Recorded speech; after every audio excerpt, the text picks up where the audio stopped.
تقریباً کوئی 8-7 آیات بنتی ہیں. آج ان آیات کے ایک ایک لفظ کو ہم زندگی میں پہلی بار دیکھنے، سننے، سمجھنے کی سعادت حاصل کر رہے ہیں.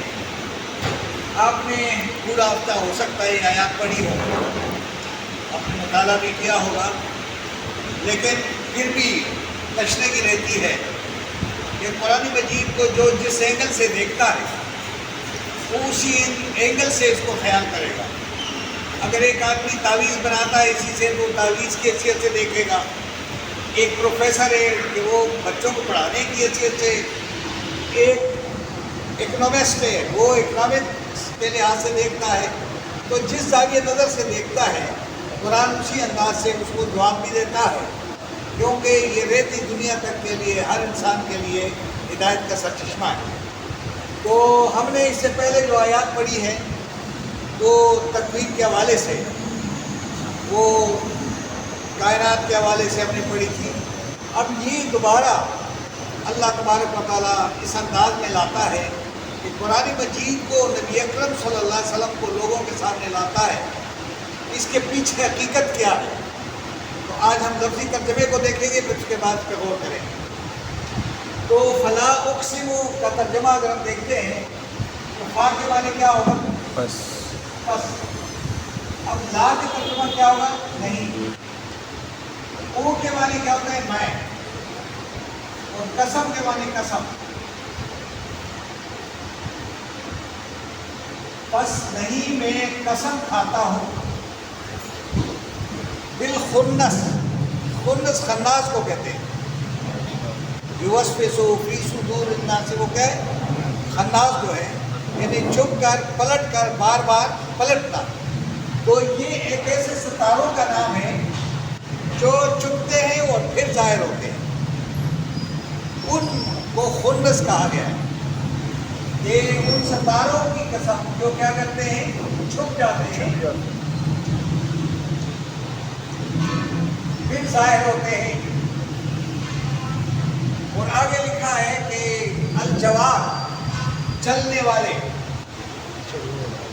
اچھا یہاں بھی پھر قسم ہے، لیکن چونکہ ان دونوں کو ملائے ستاروں کو، اس لیے آپس میں ملانے کے لیے چلنے والے. الکنس جو پھر غائب ہو جانے والے.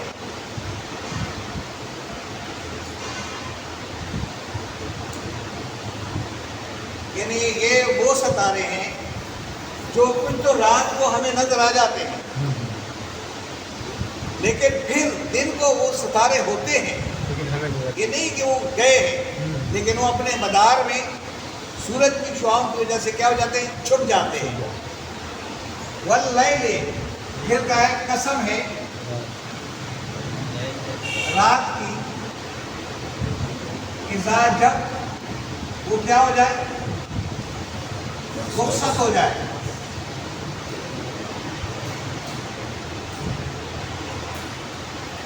یعنی رات ظاہری بات ہے کہ رخصت ہو جاتی ہے. تو اللہ تبارک و تعالیٰ اس منظر کی قسم کھا کر کہتا ہے کہ ان ستاروں سے اس رات کی حقیقت سے کوئی انکار نہیں کر سکتا ہے. والصبح، قسم ہے اس کی صبح کی. اذا، جب تنفس، وہ سانس لے. اس کا معنی کیا ہے؟ جب صبح طلوع ہو جائے. تنفس کے معنی سانس لینا. جب آدمی سانس لیتا ہے تو جاندار ہو جاتا ہے. تو سورج جب آتا ہے تو ساری چیزیں جو ہیں کیا ہو جاتی ہے؟ وہ جاندار ہو جاتی ہیں. تو اس فضا، اس منظر کی، یہ جو منظر ہے، یہ منظر ہے، دنیا کا کوئی انسان اس منظر سے انکار نہیں کرتا. اللہ تبارک و تعالیٰ اپنے قرآن کو ثابت کرنے کے لیے کہ جس طرح یہ حقیقت ہے، یہ حقیقت ہے، یہ حقیقت ہے اور یہ حقیقت ہے، تو میرا قرآن بھی بالکل عین حقیقت ہے. انہو، بے شک، وہ یہ کلام رسول، ایک پیغام پہنچانے والے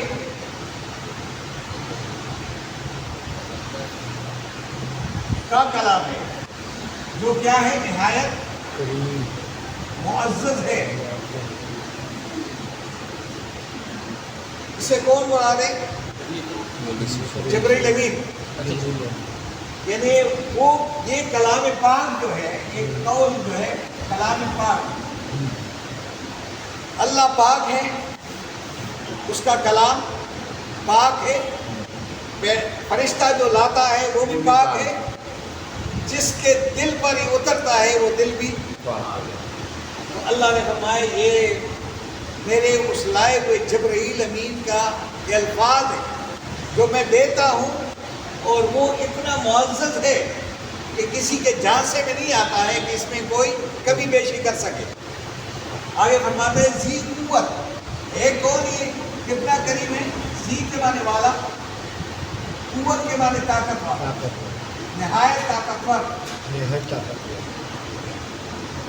اور ہے کہاں اس کا مقام؟ اندہ، نزدیک ہے، ذیل عرش، عرش کے. یعنی اس کا معنی یہ ہے کہ اللہ کے. اور مکین کے معنی کیا ہے؟ مکان رکھنا، یعنی اس کا سٹیٹس ہے کیا ہے؟ مکان رکھنا. مکین یعنی ہے، مسیح سمجھ جائیں گے مکان ہے، مکانیت ہے. اس کا اگر ہم یہ لیں گے کہ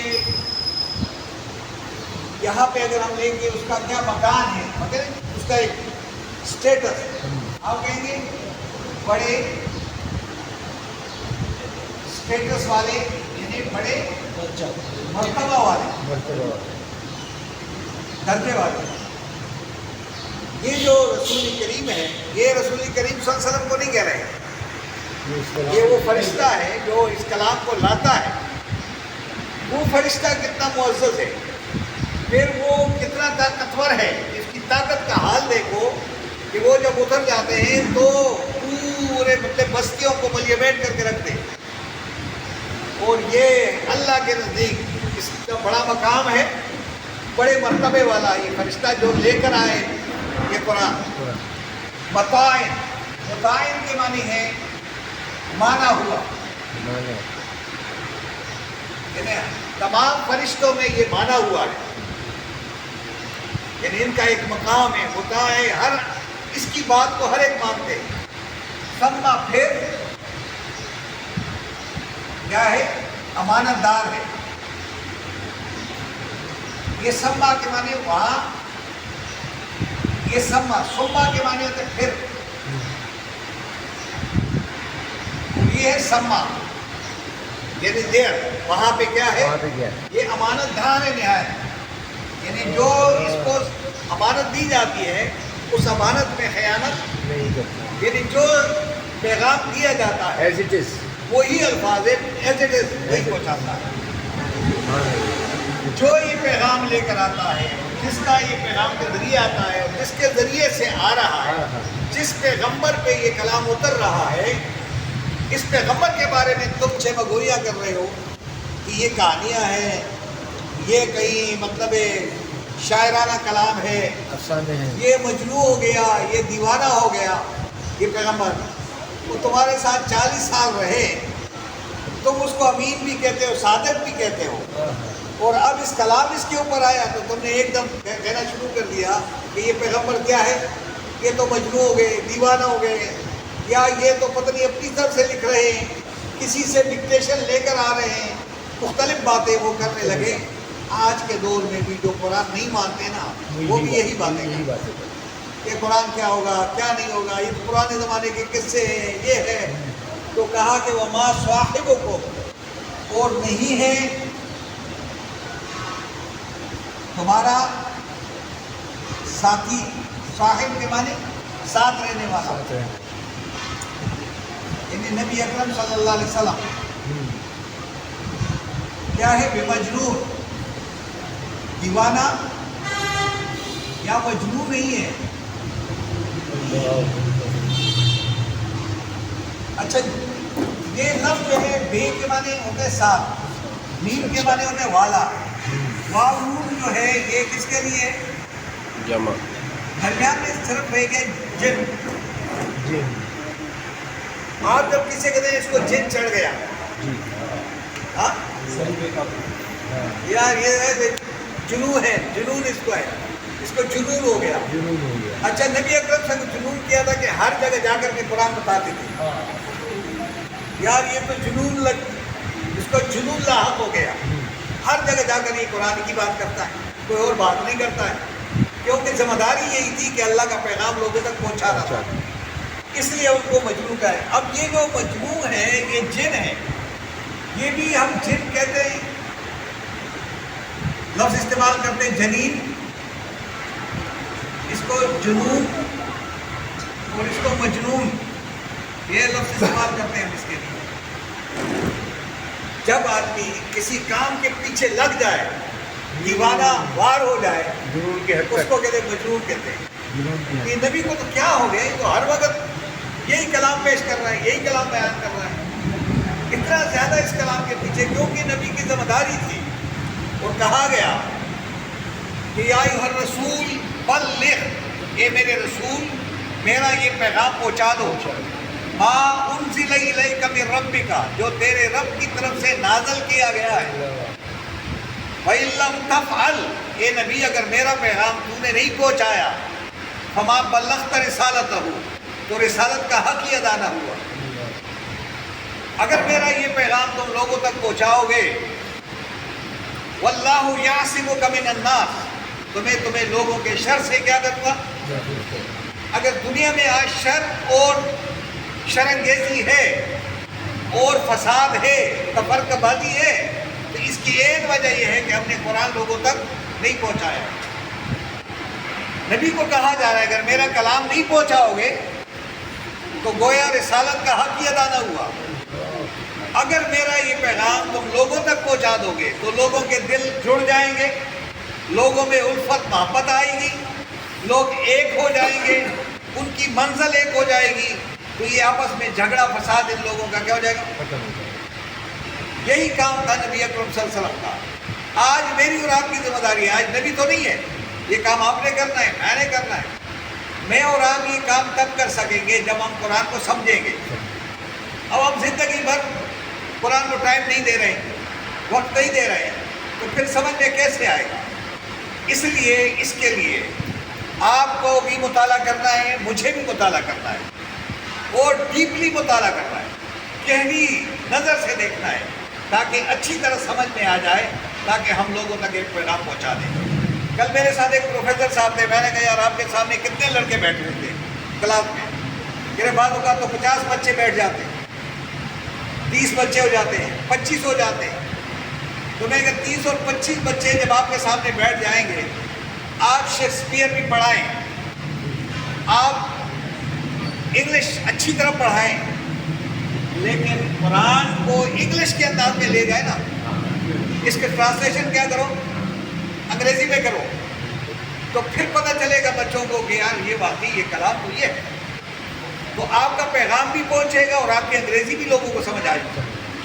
لیکن آپ انگریزی پڑھتے جائیں، پتہ چلا جناب اسے میسج ہی نہیں ہے، تو وہ کس کام کی ہماری پڑھائی ہو گئی ہے. اس لیے جو بچے ہمارے سامنے کلاس میں ہوتے ہیں، وہ بچے ہمارے قابو میں رہتے ہیں. ان کو اگر قرآن کا پیغام پہنچا دیا گیا، ان کا ذہن بن گیا، تو ہمیشہ قرآن کے طالب علم رہے گا. اب چونکہ ہماری فکر سوچ قرآن کے ساتھ رہی نہیں ہے، اس لیے ہمارے لیے اجنبی لگتا ہے. یہ بھی اجنبی آج ہے، یہ مدینہ اور مکہ کی گلیوں میں بھی اجنبی تھا. اس لیے اللہ تبارک و تعالیٰ فرماتے ہیں کہ جو حقیقت ہے، میں یہ چھپ جانے والے، یہ جو ستارے ہیں جو دن کو چھپ جاتے ہیں اور پھر دوبارہ پلٹ کے رات کو دوبارہ آ جاتے ہیں، نظر آتے ہیں، اسی طرح یہ جو غائب ہو جانے والے جو آپ کو آج ابھی غائب ہے، یہ ستارے حقیقت ہے. اگر یہ ستارے حقیقت ہے اور تمہیں نظر آ رہا ہے، زندگی بھر دیکھ رہے ہو، تو اسی طرح میرا یہ کلام بھی ستاروں کی طرح مانند ہے. اسی طرح میرا نبی بھی ستارہ ہے، وہ بھی روشنی ہے. اور کہا کہ واللیل اذا عسعس، اور رات کی قسم جب یہ چلی جاتی ہے غائب ہو جائیں، یعنی رات چلے جانے سے مراد یہ ہے کہ جب رات چلی جائے تو اس کے بعد کیا جاتی ہے، صبح طلوع ہو جاتی ہے۔ یہ منظر میں بھی دیکھ رہا ہوں، آپ بھی دیکھ رہے ہیں، اور برطانیہ کے لوگ بھی دیکھ رہے ہیں، جرمن کے لوگ بھی دیکھ رہے ہیں۔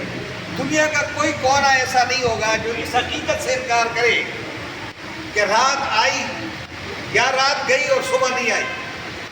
یہ منظر سب کو، تو اے نبی میں تو اس رات کی قسم کھاتا ہوں، صبح طلوع ہونے کی قسم کھاتا ہوں کہ جس طرح یہ حقیقت ہے میرا کلام اور میرا نبی بھی اسی طرح حقیقت ہے۔ اب سمجھ گئے بات؟ اس کلام میں کیا ہے؟ اِنَّهُ لَقَوْلٌ رَسُولٍ کریم، یہ پیغام ہے ایک پیغام رساں کا، ایک فرشتے کا جو نہایت معزز ہے۔ یہ پیغام وہ لے کر آیا ہے، یہ عام آدمی یہ لا ہی نہیں سکتا ہے میرے ہاتھ سے۔ میں اس فرشتے کو، میں خود تو نہیں آؤں گا کہ ان کو دوں گا، لیکن میرے فرشتے کے ذریعے جو پیغام میرے نبی تک پہنچتا ہے وہ فرشتہ نہایت مکرم ہے، معزز ہے، کسی کے جھانسے میں نہیں آتا ہے، کسی کی رشوت میں نہیں آتا ہے، کسی کی بات نہیں مانتا ہے۔ اگر ہم ہوتے تو درمیان میں کہتے چلو تھوڑے پیسے دے دو میں اس میں ایڈ کر دوں، کر ہی نہیں سکتا ہے، کیونکہ ذی قوت ایک بہت ہی طاقتور ہے، کسی کی مجال ہے کہ ان کے سامنے بات کر سکے۔ اللہ نے اس کام میں اس کو معمول کیا۔ عند ذی العرش مکین، اس کا بڑا بلند مقام ہے اللہ کے عرش کے قریب، تمام فرشتوں میں اس کا کیا ہے؟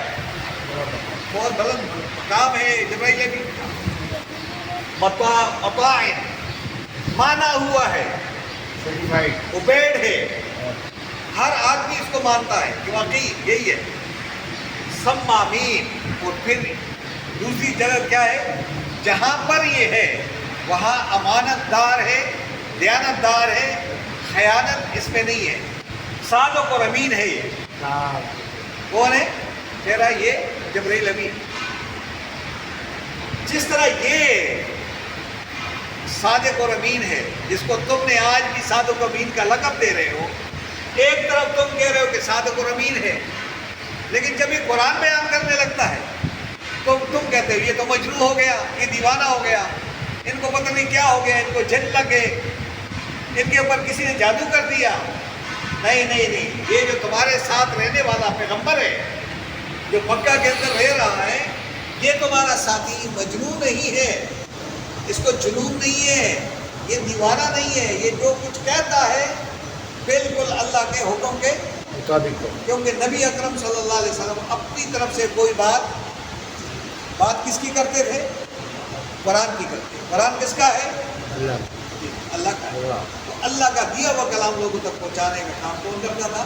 نبی اکرم صلی اللہ علیہ وسلم۔ اب چونکہ اس کے بعد دوسری آیات ہیں، کافی 4 5 6 آیات ہیں، اس لیے نہیں ایک سکا کہ وہ جگہ کی بھی کمی ہوتی ہے، پھر وہ آیات بڑی زیادہ لمبی ہے، اس لیے میں نے یہ کہا کہ چلو یہ آج کی آیات ہو جائے اور آئندہ کلاس میں انشاءاللہ ہم اس کو شامل کریں گے تو یہ سبق ہمارا پورا مکمل ہو جائے گا۔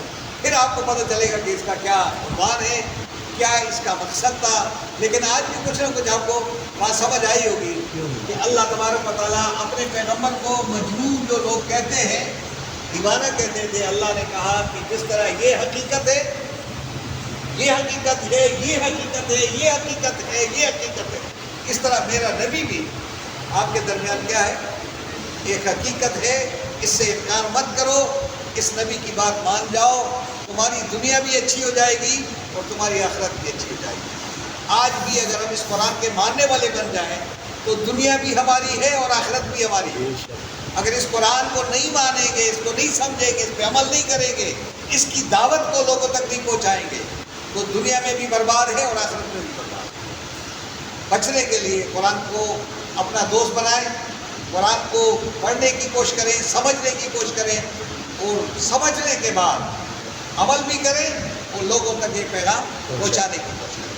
سبحان ربک رب العزت عما یصفون وسلام علی المرسلین والحمد للہ رب العالمین۔